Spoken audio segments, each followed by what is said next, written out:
Do you want more success, more growth, more results? Then it's time for the Boundless Success Accelerator from the Modern Observer Group. This isn't your average coaching program. It's where top performers come to dominate. Weekly group sessions, on-demand coaching, a community that's got your back, and a power-packed library of tools to supercharge your business and career. No more excuses, no more waiting. Get in, level up, and start building the life you've been dreaming about. Visit us at modernobserver.com/boundlesssuccess to join today. Let's get you to the next level. We're here because the news is being distorted. We're here because people are being inundated with misinformation on social media. We're here because people are being judged guilty until proven innocent. We are fighting back with facts. This is not a safe zone, so buckle up, Buttercup. This is the raw, naked truth.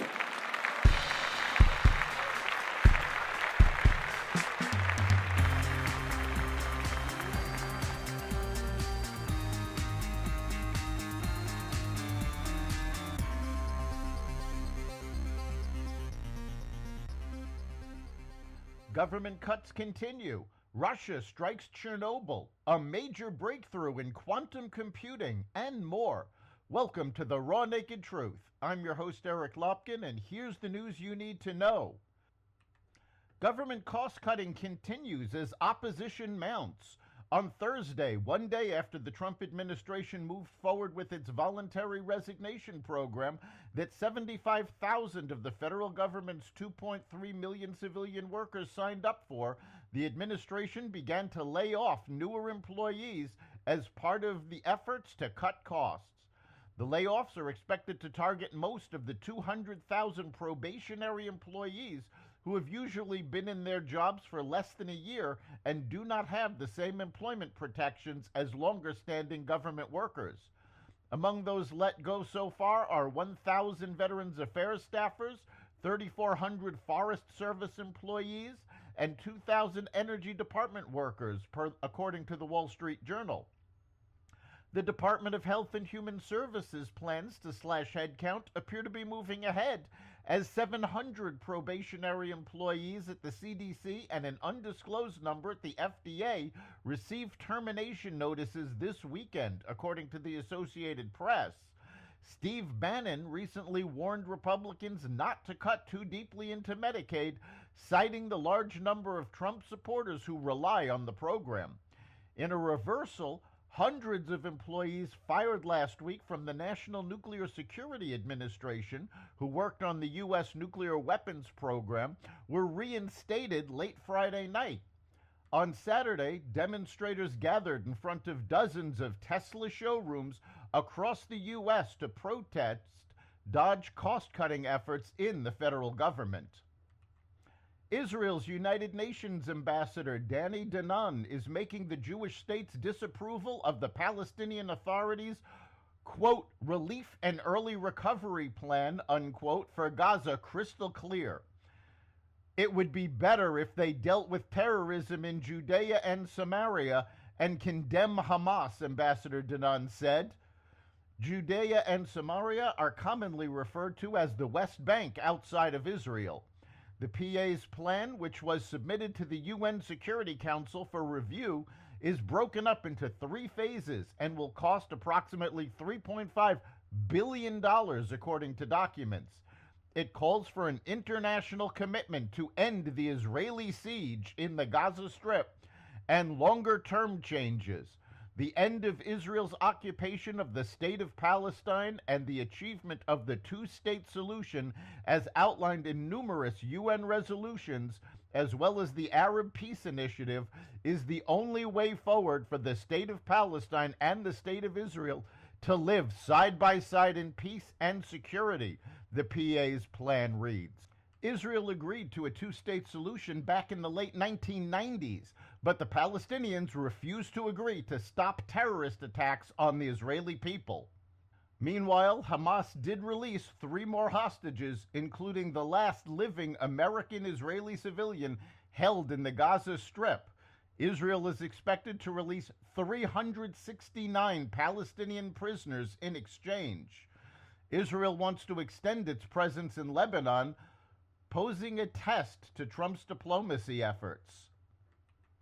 Ukrainian authorities confirmed that a Russian drone struck the radiation shield that covers the damaged reactor number 4 at the site of the Chernobyl nuclear power plant, an incident which comes just hours before Vice President J.D. Vance met with Ukraine's President Zelensky in Munich as the Trump administration pushes for an end to the Russia-Ukraine war.